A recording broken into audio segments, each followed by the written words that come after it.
इधर से आई और इधर से गई, सिर्फ इतनी पर कहानी नहीं है। इस श्वास में 3 धार है, एक है गंगा, एक है यमुना, एक है सरस्वती।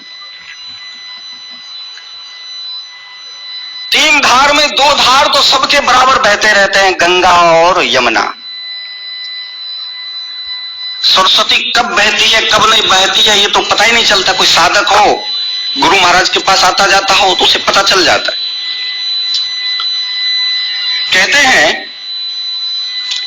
इसे गंगा यमुना सरस्वती को ईरा, पिंगला और सुषमना कहते हैं। ईरा को इंगला भी कहते हैं, पिंगला और सुषमना। Ida left, Pingala right. आप जब गौर से देखोगे अपने श्वास के इस धार को, तो जब इस श्वास के धार को देखोगे तो आपका या तो ये श्वास चल रहा होगा या तो इधर वाला श्वास चल रहा होगा, या तो ईरा चल रहा होगा या तो पिंगला चल रहा होगा। दोनों की महिमा है। ईरा मतलब यमुना, पिंगला मतलब गंगा। यानी साधक ज्ञान से सरस्वती की तरफ जा सकता है। सुषमना कब चलता है?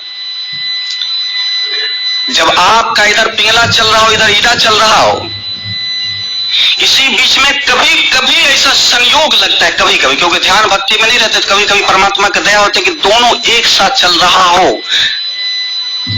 और दोनों में तेज गति ना हो। तो जब दोनों एक साथ चल रहा हो तो समझ लो ये सुषमना चल रहा है, यानी आपके लिए वरदान का क्षण आ गया, यानी सरस्वती बह रही है, समाधि की सुषमना बह रही है। उस समय जो भक्ति किया जाए तो आना।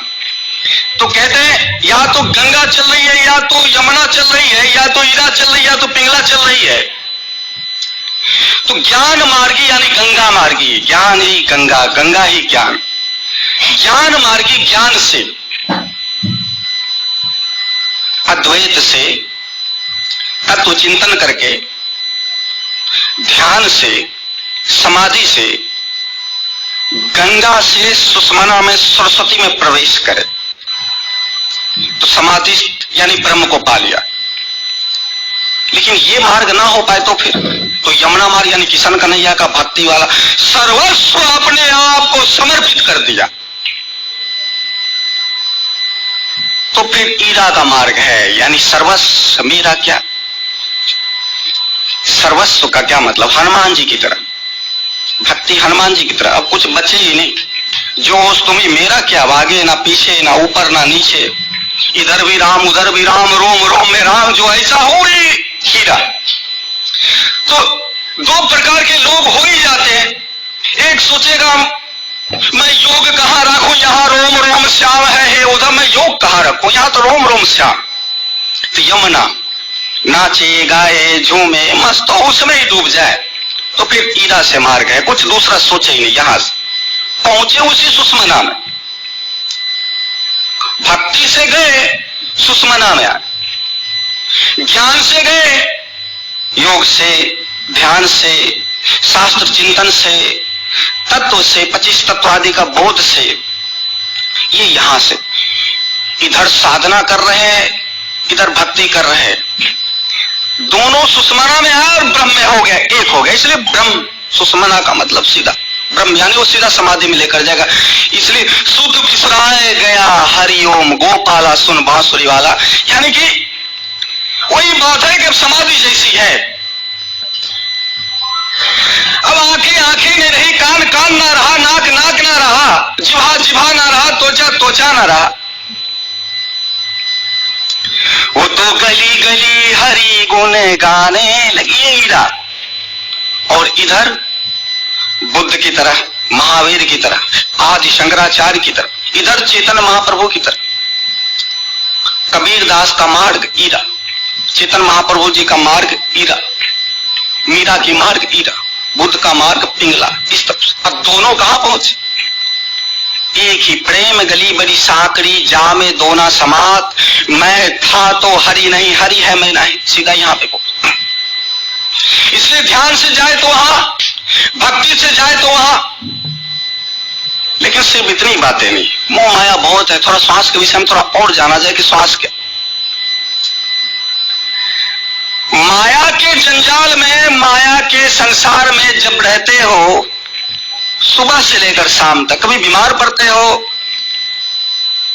थोड़ा श्वास की शक्ति देख लेना, आप लोग प्रयोग कर सकते जाके कि ना भक्ति किया ना योग किया, फिर भी श्वास की शक्ति देख लेते हैं। नॉर्मल दिनचर्या में आप इसका प्रयोग करके देख सकते, ना भक्ति में ना योग में, व्यवहार में देखते श्वास क्या करता है। तो कभी मुसीबत में चल रहे होते तो किसी ज्योतिषाचार्य के पास जाते हैं, भाई देखो बहुत मेहनत कर रहा हूं, कुछ हो नहीं पा रहा है मेरा, ये बार बार मैं बीमार पड़ जाता हूं, कुछ भी करता हूं तो नुकसान होता रहा। तो सुबह से शाम तक श्वासों का एक चमत्कार को देखो कि आप लोग कैसे अपने दिनचर्या में इसको प्रयोग कर सकते। जब सुबह सोकर उठे,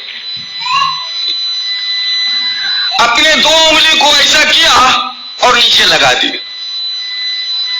और चेक किए कौन सा श्वास चल रहा है। सबसे पहला ब्रह्म, ना राम का दर्शन, ना कृष्ण का दर्शन, ना शिव का दर्शन, ना भगवान का नाम, ना कुछ। वो सीधी बात है ना, तन के तमूड़े में जो 2 श्वासों की तार बोले, जय सिया राम बोलो, जय सिया राम, श्वास की तार। 2 उंगली ऐसा किया और सुबह सुबह यहाँ पे लगा दिया। जैसे यहाँ पे लगा देखे कौन सा श्वास चल रहा है, ईरा चल रहा है, पिंगला चल रहा है, लेफ्ट चल रहा है, राइट चल रहा है।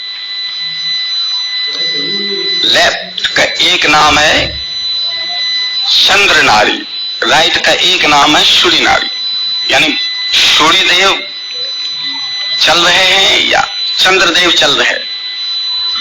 इधर देखे, इधर सुबह जैसे ही सोकर उठे 2 उंगली ऐसा किया, सामने यहां लगाए।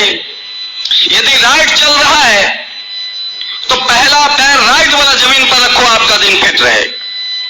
लेफ्ट चल रहा है तो पहला पैर आपका लेफ्ट ही जमीन पे उतरना चाहिए, नहीं तो गड़बड़ हो जाएगा, सामंजस्य नहीं बैठ रहा है। लेफ्ट चल रहा है, राइट रख के, इसलिए सुबह से बखेरा चलो, किसी से भी मिले गड़बड़ हो गया। सुबह सुबह इसलिए बोलते हैं किसकी शक्ल देखा आज पूरा दिन ही खराब जा रहा है, श्वास की गति नहीं देखी किस तरफ से चल रहा है। इसलिए सुबह ब्रह्मार्थ में अपना जीवन दिव्यमय हो तो पहले चेक कर लेना है कि लेफ्ट चल रहा है कि राइट चल रहा है। यदि राइट चल रहा है तो राइट का पैर रखे। अब दूसरी तरफ, कभी दुकान आदि करने के लिए चले, सुबह सुबह दुकान की तरफ जाते, शटर को खोलते हैं तो फिर वहां भी चेक कर लेना, या खेती में खेती करने के लिए जाते चेक कर लेना फसल बराबर होगा कि नहीं होगा। इसका निर्णय अब ज्योतिषाचार्य से क्या पूछना और भगवान से क्या पूछना। यहाँ तो भगवान भोलेनाथ जब है ही श्वासों में तो ही बताएंगे क्या करना है, बताओ प्रभु। तो सीधा 2 उंगली ऐसा किया, रख दिया, खेत में जा रहे तो पहला का राइट चल रहा है कि लेफ्ट, राइट चल रहा है तो बीज पे राइट से छिड़काव किए, लेफ्ट चल रहा है तो लेफ्ट से छिड़काव किए। देखो फसल में तब्दीली आ जाएगा, बढ़ोतरी हो जाएगा। यदि मकान बना रहे हैं, दुकान में भी वही करना है। दुकान का शटर खोलने से पहले लेफ्ट है कि राइट है। यदि लेफ्ट चल रहा है इधर वाला, यानी चंद्रदेव चल रहा है तो बाएं हाथ से शटर खोलो, राइट चल रहा है तो राइट से। यदि कहीं यात्रा पे जा रहे हो तो दिन चाहे शनिवार हो, चाहे कोई अपशगुन का वार हो, कोई भी वार हो, अपने दिन को स्वयं आप शुभ बना सकते हैं, क्योंकि भोलेनाथ सांसों में बह रहे हैं, नृत्य कर रहे हैं, जटा कटा संभ्रमण, अंदर नृत्य कर रहे हैं, इंतजार कर रहे हैं। अरे मेरे से तो पूछो करना क्या है, तो भोलेनाथ का इशारा, क्योंकि आप तो उसमें गए नहीं, तो आपको तो वही भाषा समझना पड़ेगा। भोलेनाथ क्या करें, राइट, किसी यात्रा पे जा रहे हैं, किसी से कोई पत्रा पत्रिका दिखाने की जरूरत नहीं, आपका राइट चल रहा है, पहला पैर घर से बाहर राइट निकालो। गाड़ी में बैठ रहे हो, गाड़ी में कहीं एक्सीडेंट दुर्घटना ना हो तो वहां चेक कर सकते हो लेफ्ट चल रहा है कि राइट चल रहा है। यदि लेफ्ट चल रहा है तो फिर पैर लेफ्ट का रखे पहले बैठने से पहले। ये आपका शुभ मुहूर्त है, ये आपका ज्योतिषाचार्य यानी आपका श्वास आपका भविष्य बता रहा है। जब कोई मकान बनाने को गए, ये जमीन ठीक है या ये जमीन अशुभ है, ये मकान लेना चाहिए कि नहीं लेना चाहिए, क्या करना चाहिए, सब अशुभ शुभ हो जाए जो श्वास के गति के अनुसार आप चलो। लेफ्ट चल रहा है तो पहला पैर लेफ्ट मकान के अंदर एंट्री मारो, कोई भूत प्रेत पिशाच देवी देवता कोई भी उत्पात कर रहा हो, कुछ नहीं होने वाला। आप भोलेनाथ की आज्ञा अनुसार बोलता है, भूत पिशाच तो उनका ही सेवक है, करेगा क्या। अब देवी देवता ये जो हैरान करने वाले हैं, इसकी गति के सामने देवों के देव महादेव स्वयं श्वास पे विराजमान है, तो फिर जो करेंगे वही करेंगे। देखा और चल पड़े। इसलिए प्रत्येक कार्य में देख सकते हो, बीमारी में अंध गंध कुछ भी भोजन कर लेते हो, भोजन कर तो लेते हो, फिर ढकार लेते रहते हो, गैस है, एसिडिटी है, बदहजमी है, पाचन बराबर नहीं होता, तो फिर वहां देखना। भोजन के समय में बिल्कुल ख्याल रखना है, राइट ही चलना चाहिए, सूर्य नाड़ी ही चलना चाहिए, सूर्य, क्योंकि भोजन का पचाने का चीजें हैं। पचाने के लिए जब सूर्य नाड़ी चल रहा हो, आप उसमें कुछ भी भोजन कर लो, आपका सुपाच्य हो जाएगा, पच जाएगा, पाचन हो जाएगा। लेकिन भोजन हम कर रहे हैं और इधर चंद्र नाड़ी चल रहा है, गड़बड़ करता है। इसलिए जब थोड़ी थोड़ा अभ्यास करोगे सारा चीज पता चल जाएगा आपको करना क्या क्या। कहते हैं जब घर परिवार में झगड़ा हो, तो जब आपका सूर्य नाड़ी चल रहा हो तो बिल्कुल चुप हो जाओ, चंद्र नाड़ी चल रहा हो तो झगड़ लो, क्योंकि फिर घर में ज्यादा उत्पात नहीं होगा। लेकिन सूर्य नाड़ी चल रहा हो तो आप अपने ही परिवार में अपने ही बच्चे को, अपनी पत्नी को और अपने पति को झगड़ा करके एक दूसरे को मारा पीटी चालू कर दो। लेकिन जब दुश्मनों से झगड़ा हो रहा हो तो चंद्र नाड़ी चल रहा हो तो भूल कर भी ना जाए, सूर्य नाड़ी चले तो युद्धों में उतर जाओ, भगवान भोलेनाथ अब युद्ध करेंगे, आपका विजय होगा। सूर्य नाड़ी चंद्र नाड़ी, सूर्य नाड़ी चंद्र नाड़ी को देख देख के अपने हर कार्य को कर सकते हो।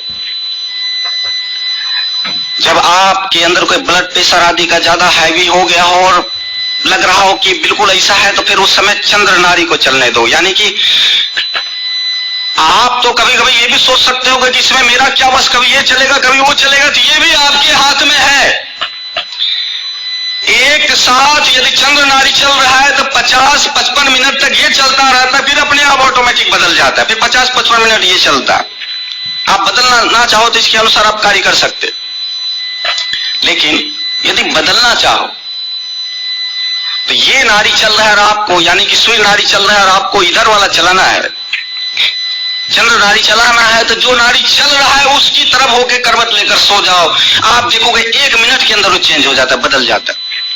यानी ये चल रहा है तो इस तरफ ऐसा करके सो गए। इसलिए कभी कभी योगी जन वो रखते थे पहले ऐसा टाक के नीचे दबाने का, तो नाड़ी पर ही ज्यादा प्रयोग करते थे। यानी उनको सूर्य नाड़ी चलाना होता था तो इस तरफ रख लेते थे, ऐसा दबा देते थे। तो ये भी प्रयोग करोगे तो ये श्वास गति बदल लेगा। तो जब चाहो इसका ड्राइव आप कर सकते हो, चेंज कर सकते हो।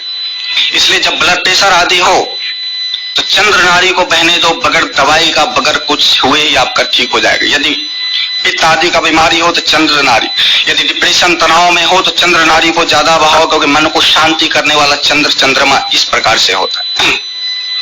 तो सूर्य नाड़ी चंद्र नाड़ी का जब गति से देखोगे तो आपको किसी फुआ जी के पास जाने की जरूरत नहीं पड़ेगा, किसी ज्योतिषाचार्य के पास जाना नहीं पड़ेगा। अपना ज्योतिषाचार्य स्वयं बन जाओ, जैसा भोलेनाथ अंदर से आदेश करे श्वास के अनुसार, यस या नो। ये जो है ना चंद्र नाड़ी और सूर्य नाड़ी, आपके कार्य में ये यस या नो कहता है कि करना है कि नहीं करना है, क्या करना है कि नहीं करना है, यहां होगा। इसलिए यस नो भगवान का हाँ या ना, वत्स ये मस्त कर लो, ना ना ना ना ये ना करना, ये करना है तो ये करो, इस प्रकार से। इसलिए यहां देखकर ही गति अपना तय करो।